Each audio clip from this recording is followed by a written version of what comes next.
अब बेचारा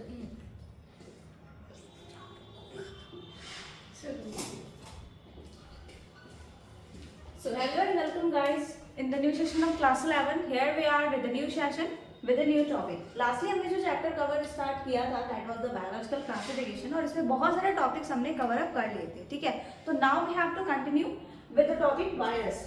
ठीक है, आज जो हमें कंटिन्यू करनी है वो टॉपिक होगी हमारी वायरस, ठीक है. इस चैप्टर में एंड में हमको वायरस के बारे में भी थोड़ा सा डिटेल एक्सप्लेनेशन दिया हुआ है कि वायरस क्या होते हैं. एक्चुअल में वो लिविंग थिंग भी नहीं होते हैं और नॉन लिविंग थिंग भी नहीं होते, मतलब they are the intermediate organism between the livings and the non livings, ठीक है. तो आज उनके बारे में यहाँ पे पढ़ाई होने वाली है और थोड़ी सी बातें कि वायरस से रिलेटेड और कौन कौन से ऑर्गेनिज्म हैं जो वायरस की तरह बिहेव करते हैं, ठीक है. तो ये सारी बातें यहाँ पे डिस्कस होगी. तो from today we are starting the virus, viroids and the prions lichens, ठीक है. ये चैप्टर का एंडिंग सेशन भी है. इस चैप्टर में अगर ये सारे टॉपिक्स कंप्लीट हो जाते हैं तो फिर इसी के साथ हमारा चैप्टर भी एंड अप हो जाता है. तो ठीक है, let's continue about the topic virus, ठीक है. वायरस के बारे में देखते हैं कि वायरसेस क्या होते हैं. यहाँ पे है कई सारे वर्ड्स, अलग अलग मीन्स होते हैं. Virus, viroids, prions and lichen, ये है 4 डिफरेंट वर्ड्स जिनकी मीनिंग और इनके बिहेवियर ऑफ लिविंग सारी चीजें एकदम डिफरेंट होती है फ्रॉम ईच अदर, ठीक है. तो let discuss about it in the 5 kingdom classification of the Whittaker, ठीक है. आर.एच. वेटिकर ने 5 किंगडम क्लासिफिकेशन सिस्टम दिया था. There were no any mentions of lichen, ठीक है. वहां पे ना ही लाइकेन को रखा गया है, ना ही वायरस को प्लेस किया गया है, ना ही वायरॉइड्स और ना ही प्रियॉन्स. मतलब ये चारों ऐसे ऑर्गेनिज्म है जिनको एनिमल किंगडम में कहीं पे भी प्लेस नहीं दी गई, ठीक है. These are briefly introduced here, तो उनको हम अलग से डिटेल में पढ़ते हैं, ठीक है.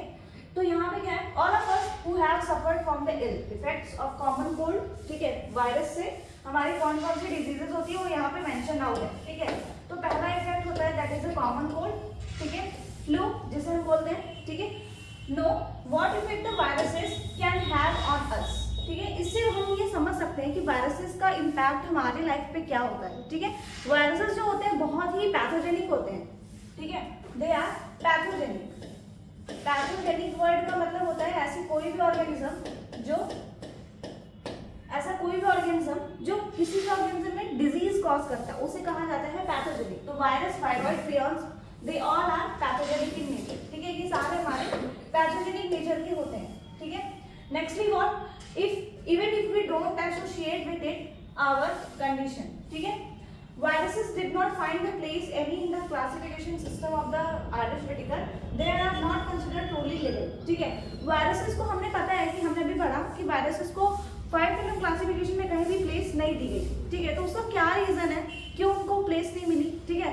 तो first reason is what, they are neither living not non living, ठीक है. वो ट्रूली लिविंग नहीं होते, इसलिए उनको पूरे 5 किंगडम क्लासिफिकेशन में कहीं पे भी स्पेस नहीं मिली थी, ठीक है. ट्रूली लिविंग नहीं होते और ना ही वो ट्रूली नॉन लिविंग होते, ठीक है. If we understand the living, अगर हम लिविंग थिंग की बात करना चाहें तो लिविंग का मतलब क्या होता है, ऐसे कोई भी चीज जो मेटाबॉलिक एक्टिविटी परफॉर्म करे, है ना, जो कॉन्शियस हो, ठीक है, कैपेबल ऑफ डिवीजन हो, उन सारी चीजों को हम लिविंग कंसिडर करते हैं. लेकिन वायरस में ऐसा कुछ भी नहीं होता, ठीक है. तो इसलिए हम उसको लिविंग नहीं एक्सेप्ट करते और जब तक वो लिविंग नहीं है तब तक वो हमारे किंगडम ऑफ क्लासिफिकेशन में प्लेस नहीं किया जाता, ठीक है. उसके पास कोई भी सेलुलर स्ट्रक्चर नहीं होता, ठीक है.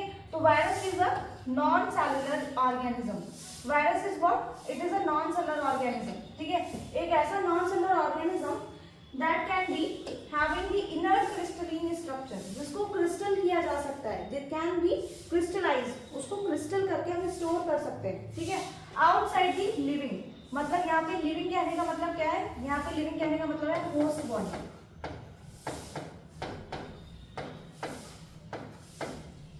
Outside the host body. मतलब कि वायरस वो ऑर्गेनिज्म होते हैं जो ट्रूली लिविंग नहीं होते क्योंकि उनके बॉडी में ट्रू सेल नहीं प्रेजेंट होती, ठीक है. और वो रेप्लिकेट नहीं कर सकते.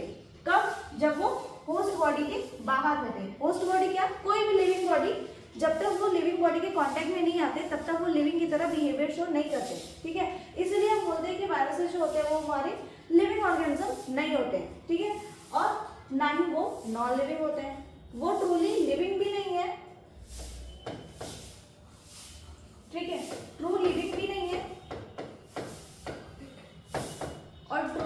लिविंग भी नहीं है।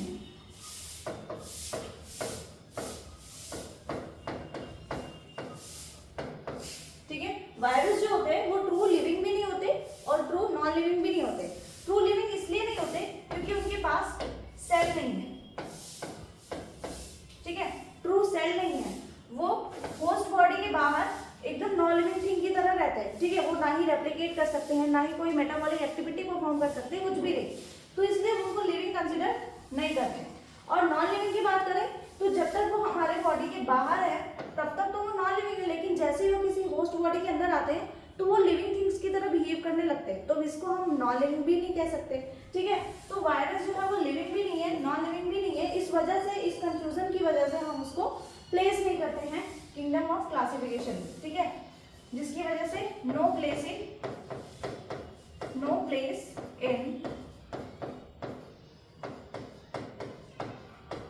किंगडम्स।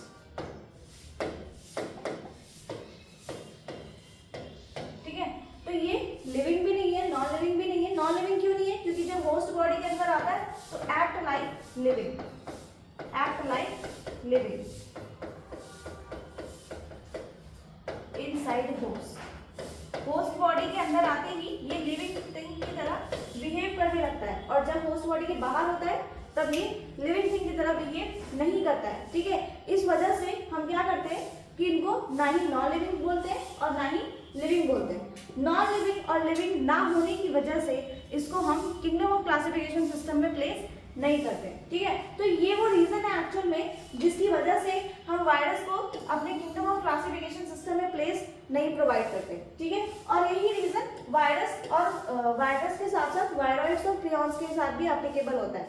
ठीक है, कि ये ऐसा ऑर्गेनिज्म है जो लिविंग भी नहीं है और नॉन लिविंग भी नहीं है। ठीक है, इनको हम क्रिस्टल्स के फॉर्म में स्टोर कर सकते हैं, क्रिस्टल्स बना सकते हैं, मतलब इनको हम सॉलिड फॉर्म में स्टोर करके रख सकते हैं। ठीक है, अलग अलग साइंटिस्ट ने इनके बारे में डिस्कवरी की थी और बताया था, एक्सप्लेनेशन दिया था, वो सारी एक्सप्लेनेशन हम नेक्स्ट पेज पे पढ़ेंगे। ठीक है, नेक्स्टली व्हाट, ये है एग्जांपल। ठीक है, ये थोड़ा सा डायग्रामेटिक स्ट्रक्चर है कि अगर हमको वायरस के बारे में डायग्रामेटिकली देखना होगा तो वायरस कैसा दिखता है। तो देखो वायरस क्या है, ये एक वायरस है। ठीक है, tobacco mosaic virus. Tobacco mosaic virus क्या, एक ऐसा वायरस जो टोबैको प्लांट में डिजीजेस कॉज करता है। ठीक है, तो इसको बोलते हैं टोबैको मोज़ैक वायरस। ये टोबैको प्लांट में डिजीज कॉज करता है। ठीक है, टोबैको प्लांट के लिए ये पैथोजन की तरह एक्ट करता है। और ये देखो इसके ये genetic material, this is the RNA, that is the genetic material of virus. ठीक है, ये क्या है, जेनेटिक मटेरियल ऑफ वायरस। ठीक है, ये वायरस का जेनेटिक मटेरियल, और इसको बोलते हैं, ये पूरे एरिया को बोला जाता है कैप्सिड। कैप्सिड, ठीक है, कैप्सिड बोलते हैं, जो प्रोटीन की बनी होती है। ठीक है, which is made up of protein. ठीक है, और छोटी छोटी यूनिट्स होती है इसके साथ, दैट इज कॉल्ड कैप्सोमियर्स। ठीक है, अब ये सारी बातें हम डिस्कस करेंगे। ठीक है, और ये है हमारा बैक्टीरियोफेज, जो बैक्टीरिया के लिए पैथोजेनिक होता है, which is pathogenic for the bacteria. जितने भी हमारे बैक्टीरिया होते हैं उनको किल करने के लिए एक ही वायरस है, दैट इज दी बैक्टीरियोफेज। इसको T2 वायरस भी बोलते हैं, ऑल्सो कॉल्ड T2 वायरस। ठीक है, इसको T2 वायरस भी कहा जाता है। देखो इस वायरस में क्या क्या हमको नजर आ रहा है, that is the head area. ये होता है वायरस का हेड। ठीक है, और हेड के बाद ये हमारा कॉलर एरिया। ठीक है, फिर ये हमारा शीट, और ये वायरस की टेल्स जो कि फाइबर की बनी होती है। ठीक है, ये हेड वही स्ट्रक्चर होता है जहां पे जेनेटिक मटेरियल स्टोर होता है। ठीक है, वायरस का जो भी डीएनए होगा या तो आरएनए होगा, वो सारा कुछ हेड में स्टोर रहता है। ठीक है, और एक बार पे केवल एक ही टाइप का जेनेटिक मटेरियल वायरस के बॉडी में प्रेजेंट होता है, या तो आरएनए या फिर डीएनए। ठीक है, दोनों एक साथ कभी भी अवेलेबल नहीं होता। ठीक है, और फिर ये वायरसेस की टेल्स है, और इस तरीके से हमारा दो टाइप का वायरस यहाँ पे as mention as a example. ठीक है, let's see about what it once they infect a cell. ठीक है, एक बार अगर वायरस किसी सेल को इन्फेक्ट करते हैं तो उससे क्या इफेक्ट पड़ता है। ठीक है, once they infect a cell they take over machinery of the host to the cell and replicate themselves, ठीक है। Killing the host would Would you recall the viruses as a non-living thing? देखो अभी हमने पढ़ा कि viruses जो होते हैं वो लिविंग नहीं होते, क्यों? क्योंकि उनके पास सेल नहीं है, वो अपने आप से रेप्लिकेट नहीं कर सकते, ठीक है। लेकिन अभी यहाँ पे क्या है कि यहाँ पे हम उसको नॉन लिविंग बोलते हैं, लेकिन नॉन लिविंग भी नहीं बोल सकते, क्यों? क्योंकि जब वायरस हमारे किसी होस्ट बॉडी के अंदर आता है, इनसाइड होस्ट, ठीक है, जब कभी भी होस्ट बॉडी के अंदर आएगा तो वो होस्ट बॉडी का जो भी मैकेनिज्म है उस पर ये कंट्रोल ओवर करके खुद का नंबर इंक्रीज करता है और होस्ट बॉडी की सेल्स की डेड करने लगता है, ठीक है। तो जिसकी वजह से क्या हो गया, इसका नंबर जो है वो रेप्लिकेट करने लगा और अब ये लिविंग की तरह बिहेव करने लगा। Inside host behave like living, behave like living, ठीक है। इनसाइड होस्ट ये लिविंग की तरह बिहेव करता है, तो अभी इसको नॉन लिविंग भी नहीं बोल सकते, ठीक है। तो ये वो रीजन है कि जहाँ पे ये लिविंग भी नहीं है, नॉन लिविंग भी नहीं है, इसीलिए इसको हम कोई भी प्लेस ही नहीं देते, ठीक है। Thereafter virus, virus means venom या फिर पॉइजनस फ्लूइड। वायरस का मतलब क्या होता है, वायरस वर्ड का मतलब क्या होता है, वेनम। वेनम मतलब पॉइजनस फ्लूइड, ठीक है। तो वायरस क्या है, एक वेनम होता है, इसका मतलब वर्ड का मतलब होता है वेनम या फिर पॉइजनस फ्लूइड, ठीक है। Thereafter Dmitry Ivanovsky in the year 1892, Dmitry Ivanovsky in the year 1892, इन्होंने बताया था कि यहाँ पे मतलब इन्होंने एक्चुअल में नेम नहीं बताया था कि क्या है वायरस एक्चुअल में। इन्होंने कहा था कि कुछ तो ऐसा है जो बैक्टीरिया से भी ज़्यादा छोटा है, ठीक है, as in compare bacteria, bacteria की साइज से भी ज़्यादा छोटा है, क्योंकि जब हम उसको फिल्टर करते हैं तो वो बैक्टीरिया के फिल्टर पेपर को पास कर जाता है, ठीक है। और वो फ्लूइड लाइक सब्सटेंस है जो एक हेल्दी ऑब्जेक्ट को से किसी अनहेल्दी ऑब्जेक्ट से अगर हम वो फ्लूइड हेल्दी ऑब्जेक्ट में प्लेस करते हैं तो वो इन्फेक्टेड हो जाता है, ठीक है। तो इतना बताया था हमारे दिमित्री इवानोव्स्की ने। इन्होंने कहा था कि जो वायरस होता है वो एक फ्लूइड टाइप का सब्सटेंस होता है, ठीक है, और बैक्टीरिया से स्मॉलर साइज का होता है। तो micro casual organism of the mosaic disease of tobacco. Tobacco में जब इन्होंने वो डिजीज देखी, टोबैको मोज़ैक वायरस की वजह से जो डिजीज हो रही थी, ठीक है, उस डिजीज को जब इन्होंने देखा तो फिर ये बताने लगे ये सारी बातें कि वायरसेस जो होते हैं they are want to be smaller than bacteria. वो बैक्टीरिया से भी स्मॉलर होते हैं, बैक्टीरिया से भी शॉर्टर होते हैं साइज में, ठीक है, क्योंकि वो बैक्टीरिया प्रूफ फिल्टर को पास कर जाते हैं। जस्ट बिकॉज कि वो बैक्टीरिया प्रूफ फिल्टर को पास आउट कर जाते हैं, इसकी वजह से हमको पता चल गया कि वायरसेस जो होते हैं वो smaller size as compare to bacteria, ठीक है। तो ये दो बातें हैं जो दिमित्री इवानोव्स्की ने बताई, ठीक है। पहली बात, ठीक है, दिमित्री इवानोव्स्की ने क्या बताई थी इन द ईयर 1892। इन्होंने बताया था पहली स्टेटमेंट कि देयर इज समथिंग, ठीक है, there is something smaller than bacteria,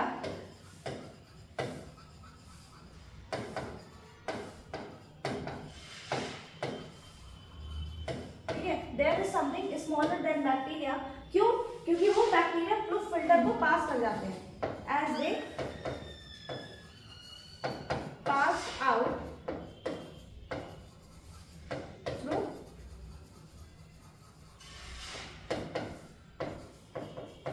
bacteria proof filter,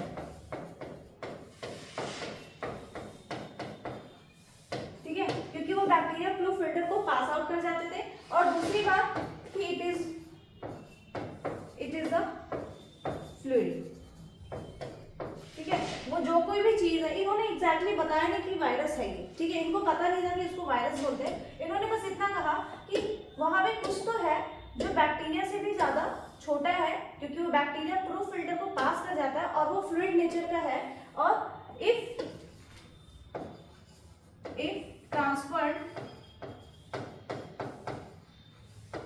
transferred to a healthy plant, ठीक है, अगर इसको इस फ्लूइड को अगर हम हेल्दी प्लांट में ट्रांसफर करते हैं, transfer to a healthy plant, it becomes infected,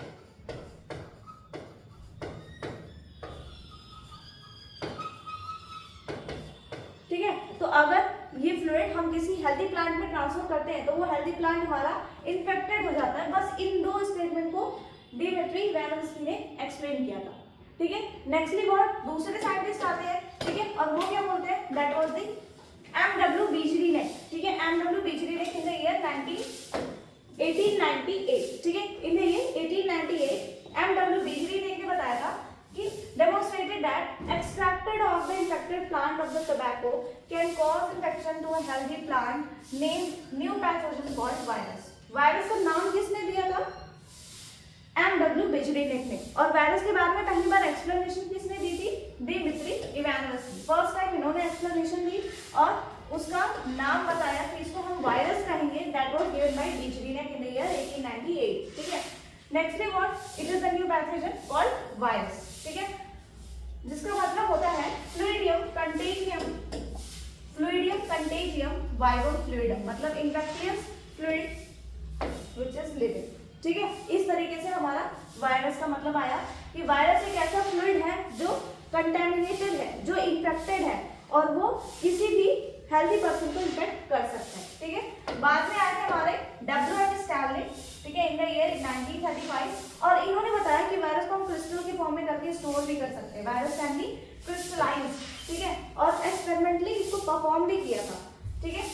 और viruses are obligate parasite, viruses जो होते हैं वो हमारे ऑब्लिगेट पैरासाइट होते हैं, मतलब वो कभी भी बिना पैरासाइटिक न्यूट्रिशन के एग्जिस्ट नहीं कर सकते, जब भी वो वायरस पाए जाएंगे हमेशा पैरासाइटिक न्यूट्रिशन के थ्रू ही पाए जाएंगे, ठीक है। तो this is all about the virus, ये वायरस के बारे में था। थोड़ा वायरस के बारे में और डिटेल एनालिसिस होती है कि viruses in addition to protein, virus के अंदर ऐसा क्या है, वो कैसा फ्लूइड है जिसकी वजह से हमको इतना इन्फेक्शन होता रहता है, इतनी डिजीजेस होती रहती है। तो फर्स्ट हमारा क्या होता है कि इसमें होता है protein, viruses contain protein, viruses में होता है प्रोटीन, ठीक है, और उस प्रोटीन की वजह से और जेनेटिक मटेरियल की वजह से वो इन्फेक्टियस बन जाते हैं, ठीक है। Viruses also contain genetic material, ठीक है, दैट कैन बी आरएनए और दैट कैन बी डीएनए। वो जेनेटिक मटेरियल आरएनए भी हो सकता है, डीएनए भी हो सकता है, लेकिन एक बार में कोई एक ही जेनेटिक मटेरियल होगा, या तो आरएनए होगा या तो डीएनए, ठीक है। That could be either RNA और डीएनए, या तो आरएनए होगा या फिर डीएनए होगा, दोनों जेनेटिक मटेरियल एक साथ कभी भी प्रेजेंट नहीं होगा, ठीक है। No virus contain both RNA and DNA, कोई ऐसा वायरस अभी तक डिस्कवर नहीं हुआ जिसने आरएनए और डीएनए दोनों को एक साथ कंटेन किया हो। A virus is a nucleoprotein, उसको बोलते हैं nucleoprotein, and the genetic material is infectious, ठीक है। वायरस एक न्यूक्लियोप्रोटीन की तरह एक्ट करता है और जेनेटिक मटेरियल जो उसका बहुत ही ज्यादा इन्फेक्टियस होता है, मतलब वायरस में कौन सी चीज है जिसकी वजह से डिजीजेस होती है, तो that is it's genetic material, उसका जेनेटिक मटेरियल, ठीक है। वायरस का जेनेटिक मटेरियल ही बहुत ज्यादा इन्फेक्टियस होता है जिसकी वजह से वो इन्फेक्शन कॉज करने के लिए कैपेबल हो जाता है। इन जनरल अगर देखा जाए तो viruses that infect the plants, वो सिंगल स्ट्रैंडेड आरएनए होते हैं, मतलब प्लांट में इन्फेक्शन करने वाले वायरस कैसे होते हैं, ठीक है। अगर हम प्लांट्स की बात करें तो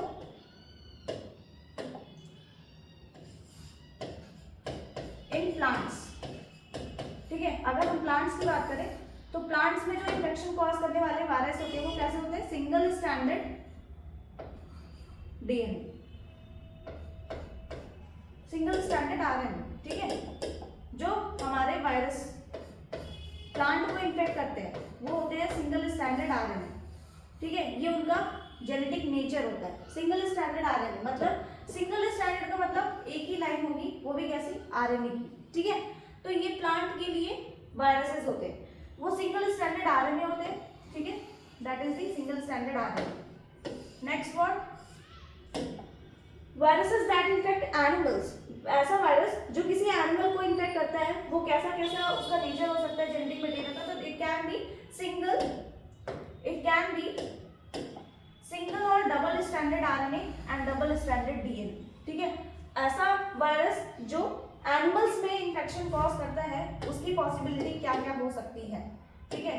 तो ऐसा वायरस जो एनिमल्स में इन्फेक्शन कॉज करता है, ठीक है, उसकी पॉसिबिलिटी क्या क्या हो सकती है, तो पहला वो वायरस हमारा सिंगल स्ट्रैंडेड आरएनए भी हो सकता है, ठीक है।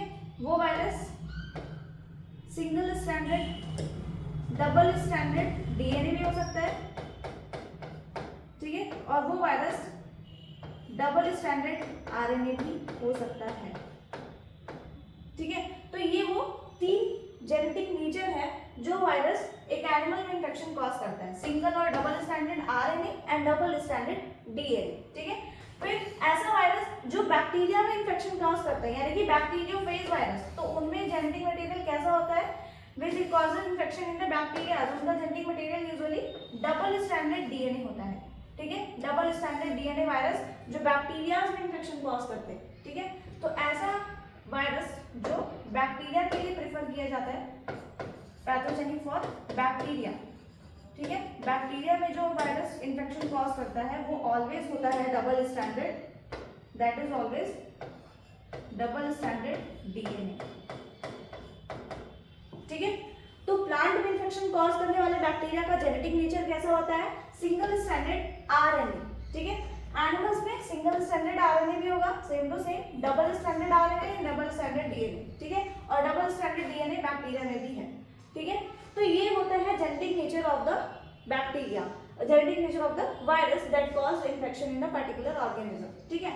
और एक बार इनमें से कोई एक डीएनए एक बार में प्रेजेंट होगा या कोई एक RNA, any one genetic material present at one time, any one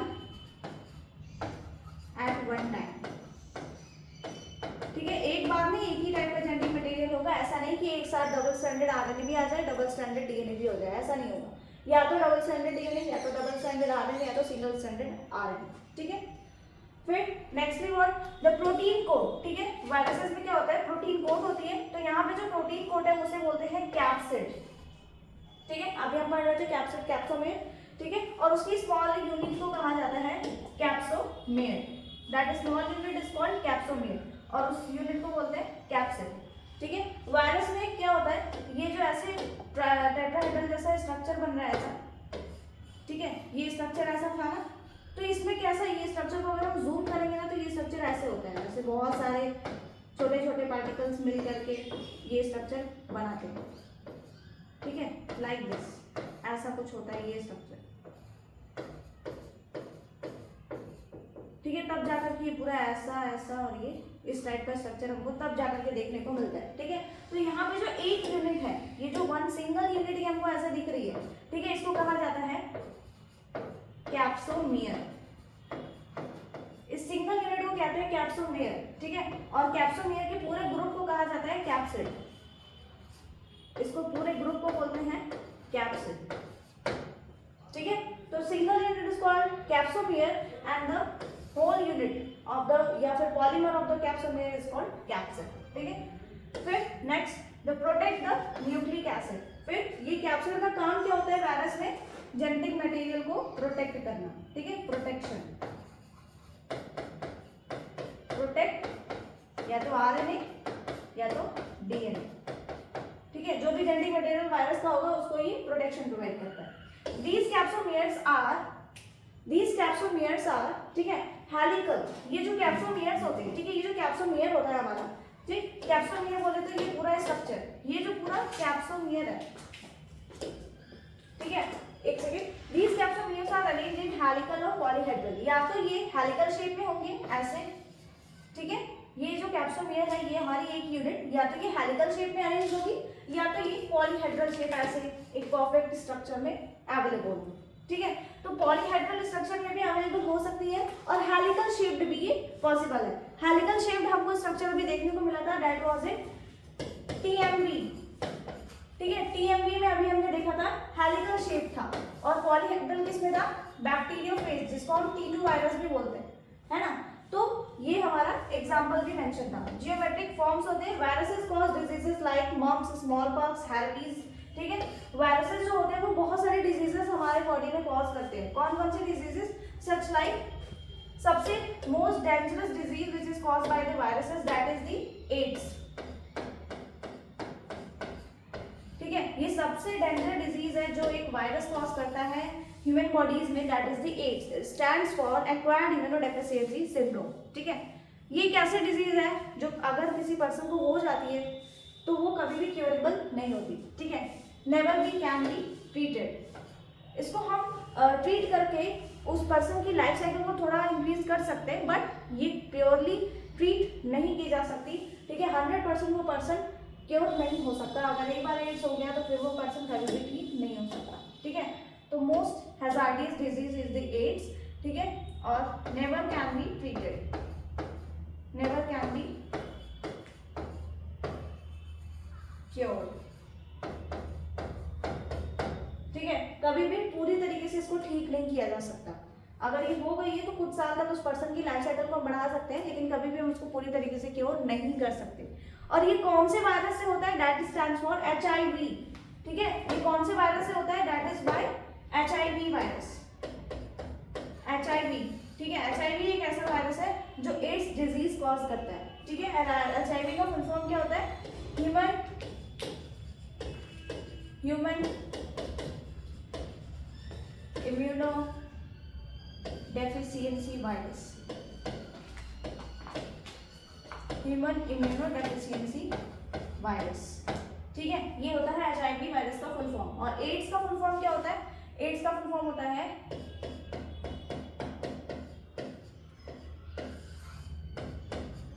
acquired immuno deficiency syndrome,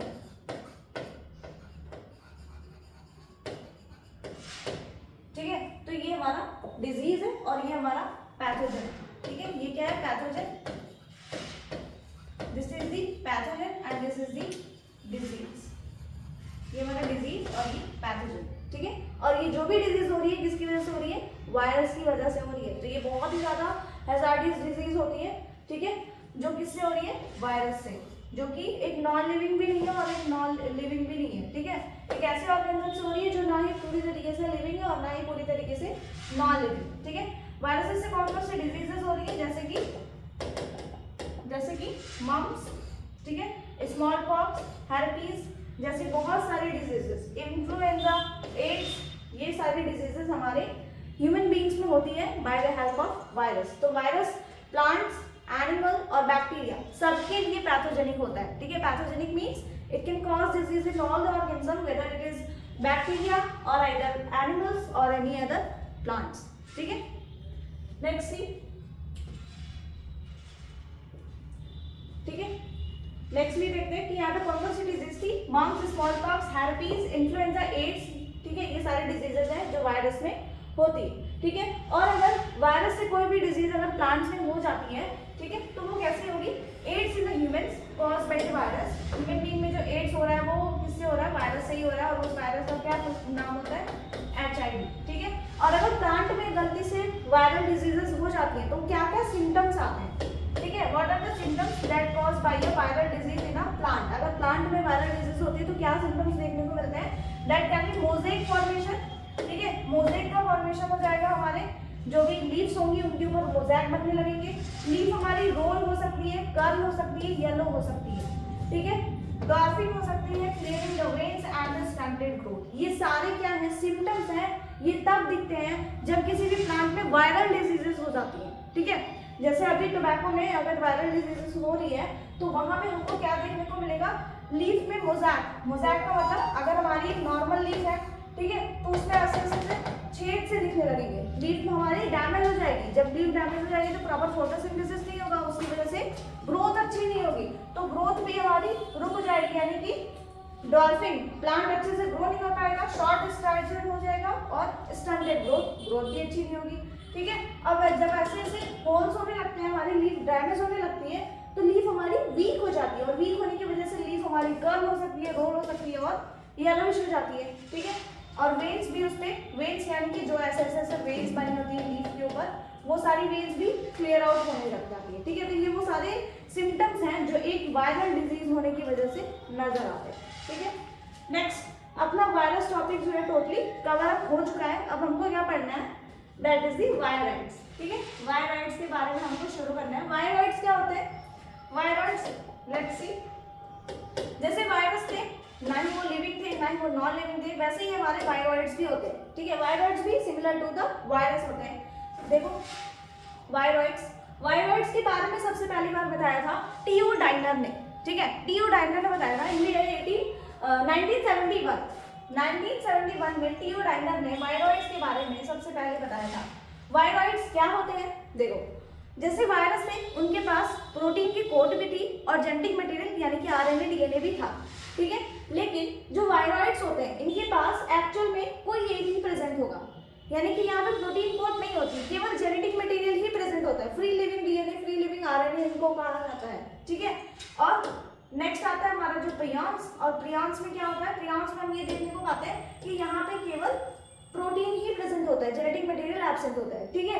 तो वायरस में केवल क्या था? वायरस में प्रोटीन भी था, जेनेटिक मटेरियल भी था।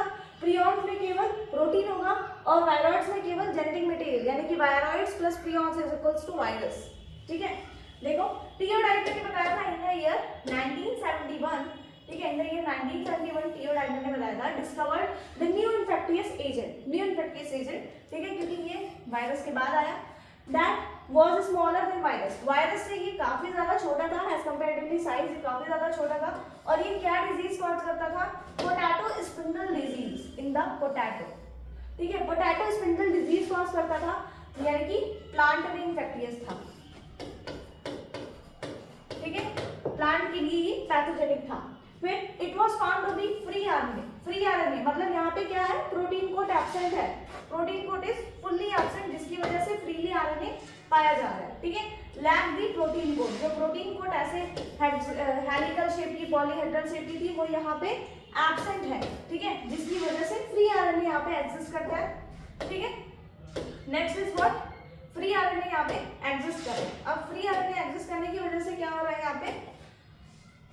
नेम्ड एज वायरॉइड, इसीलिए इसको हम क्या बोल देते हैं? वायरॉइड बोल देते हैं। The RNA of the viroid is low molecular weight. अब अगर हम मॉलिक्यूलर वेट कंपेयर करेंगे वायरस का और वायरॉइड्स का, तो हमको क्या देखने को मिलेगा कि जो हमारे वायरॉइड्स होते हैं इनका मॉलिक्यूलर वेट बहुत ज्यादा कम होता है। क्यों? क्योंकि वायरस कैसे थे? उनके पास प्रोटीन कोट भी था, ठीक है, और जेनेटिक मटेरियल भी था। लेकिन वायरॉइड्स कैसे हैं? केवल जेनेटिक मटेरियल। तो यहाँ पे जेनेटिक मटेरियल का जो मास है वो तो मैच होगा, लेकिन प्रोटीन कोट का मास इनका ज्यादा हो जाएगा, तो जिसकी वजह से बाई मास वायरस जो होते हैं वो ग्रेटर होते हैं और वायरॉइड्स कम होते हैं बाई मास, ठीक है। मास का कंपैरिजन करेंगे तो वायरस हमारे हैवियर होंगे as compare to viroids. Next आता है हमारा प्रियॉन्स। प्रियॉन्स क्या होता है? एक ऐसा ऑर्गेनिज्म जो पैथोजेनिक है और यहाँ पे कोई भी जेनेटिक मटेरियल नहीं, ठीक है। यहाँ पे क्या? इन मॉडर्न मेडिसिन, ठीक है, certain infectious neurological diseases were found. Neurological diseases यानी कि ये कहाँ पे है? एनिमल में पैथोजेनिक है, ठीक है, ये एनिमल बॉडी के लिए पैथोजेनिक है, ठीक है। और कैसे डिजीज कॉज कर रहा है? न्यूरोलॉजिकल मतलब न्यूरॉन्स, यानी कि हमारे ब्रेन में इफेक्ट करता है। और कहाँ पे ये इफेक्ट हो रहा है? were found to be transmitted by the agent consisting of abnormally folded proteins। मतलब ये किससे हो रही थी ये डिजीज? जो न्यूरोलॉजिकल डिजीज हो रही थी ये किस ऑर्गेनिज्म की वजह से हो रही थी? That is only caused by the protein, ठीक है, प्रोटीन की वजह से, ठीक है। यहाँ पे कोई एक पर्टिकुलर ऑर्गेनिज्म नहीं है, बस यहाँ पे एक प्रोटीन था, प्रोटीन की वजह से ही हमको न्यूरोलॉजिकल डिजीज देखने को मिलने लगी, ठीक है। It was similar to the size in the virus. अभी देखो, अगर मैं वायरस का साइज कंपेयर करूँ और प्रियॉन्स का साइज कंपेयर करूँ तो बाई मास ये ऑलमोस्ट सिमिलर नजर आएंगे। देखो कैसे? ये हमारी वायरस है, ठीक है, और ये हमारा प्रियॉन्स है।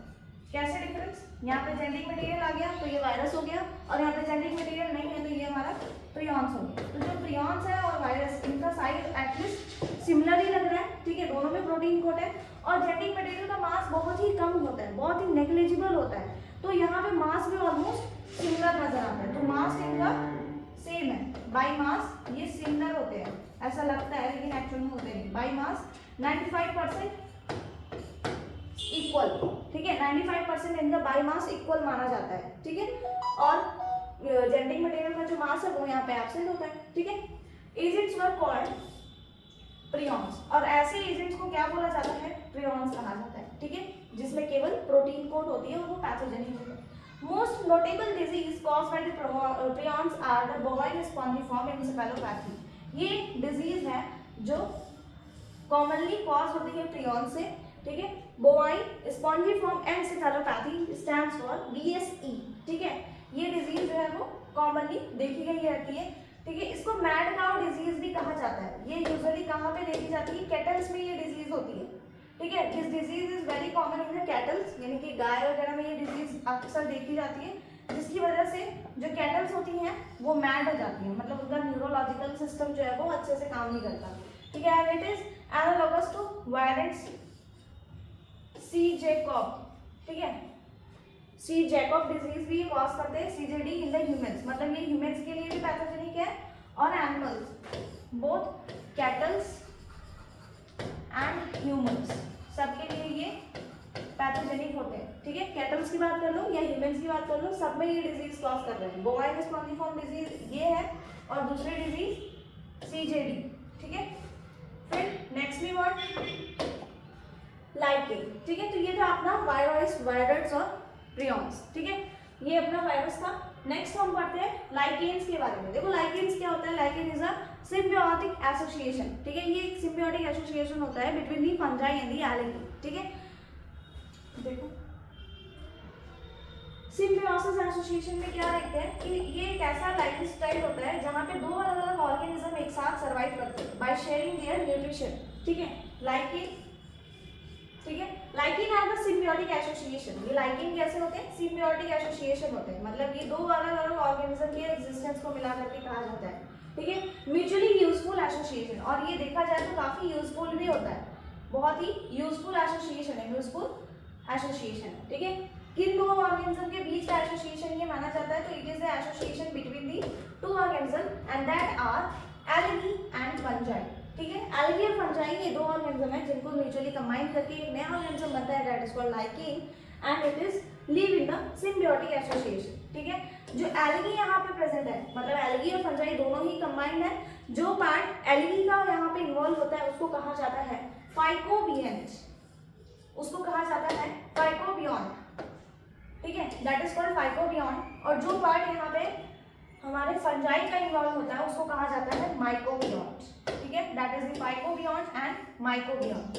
ठीक है, फाइकोबियंट और mycobiont, phycobiont is used for the algal, ठीक है, algal portion, and mycobiont is for the fungi. ठीक है, विच आर ऑटोट्रॉपिक। ये कैसे होते हैं, ऑटोट्रॉपिक भी होते हैं और हेटरोट्रॉपिक। एल्गी हमारे ऑटोट्रॉपिक और जहाँ पे फंजाई होता है हमारा हेटरोट्रॉपिक इन नेचर। दोनों का बिहेवियर, मोड ऑफ म्यूटेशन बिल्कुल ही डिफरेंट है, लेकिन साथ में रह करके ये कंबाइन होकर के रहते हैं। ठीक है, algae prepare food for the fungi. ठीक है, एल्गी जो होता है वो फोटोसिंथेसिस करके फंजाई के लिए फूड प्रिपेयर करता है, और फंजाई क्या करता है, वाटर का एब्जॉर्प्शन करके एल्गी को वाटर या न्यूट्रिएंट की सप्लाई करता है। ठीक है, और शेल्टर भी बनाता है, absorb the mineral and the nutrient, and water forest partner, मतलब भाई एल्गी को ये सपोर्ट करता है by providing nutrition and shelter, और एल्गी इसको फूड प्रोवाइड करता है। ठीक है, तो इस तरीके से दो अलग अलग ऑर्गेनिज्म सिम्बियोसिस एसोसिएशन में लीव करते हैं। ठीक है, so close their association if one saw a lichen in the nature. ठीक है, इसको कहा जाता है लाइकेन, और लाइकेन का काम क्या होता है, पॉल्यूशन का इंडिकेट करना। ठीक है, लाइकेन जो होता है हमारे पॉल्यूशन इंडिकेटर्स भी होते हैं, और मेनली किस गैस के लिए, फॉर दी SO2। जिस एरिया में SO2, जिस एटमॉस्फेयर में SO2 का कंसंट्रेशन एकदम कम रहता है वहाँ पे एल्गी बहुत अच्छे से पाए जाते हैं, लेकिन जहाँ अगर उसी एरिया में धीरे धीरे करते करते बाय टाइम SO2 का अगर अमाउंट बढ़ जाए, ठीक है, हमारी गैस जो है वो एयर पॉल्यूट हो जाए, तो उसकी वजह से लाइकेन वहाँ से धीरे धीरे डिसअपीयर हो जाते हैं। तो जब लाइकेन चले जाते हैं तो उनको पता चल जाता है कि अब आसपास की एयर में SO2 का अमाउंट काफ़ी ज़्यादा इंक्रीज हो गया है। ठीक है, never imagine that they have the two different organism within them. ठीक है, और इतने अच्छे तरीके से वो ग्रो करते हैं, सर्वाइव करते हैं, एक दूसरे को सपोर्ट भी देते हैं इस सिम्बियोसिस एसोसिएशन में, लगता ही नहीं कि यहाँ पे दो अलग अलग ऑर्गेनिज्म हैं। ठीक है, lichen are very good pollution indicator, they do not grow in the polluted area. जहाँ कहीं भी ये पर्टिकुलर गैस है जिसके लिए ये इंडिकेट करते हैं, ओवरऑल तो पॉल्यूशन के लिए होते ही हैं, लेकिन अगर ये गैस अगर साइमल्टेनियसली बढ़ती जाती है तो हमारे लाइकेन की ग्रोथ जो है वहीं पे स्टॉप हो जाती है। ठीक है, तो लाइकेन का ये टॉपिक खत्म होती है, हमारे ये चैप्टर भी हो गया end. With this we are ending this lecture and also the chapter also. ठीक है, if you have any doubt you can ask in the comment section and check about the exercise and ask me the whatever question you have. Thank you.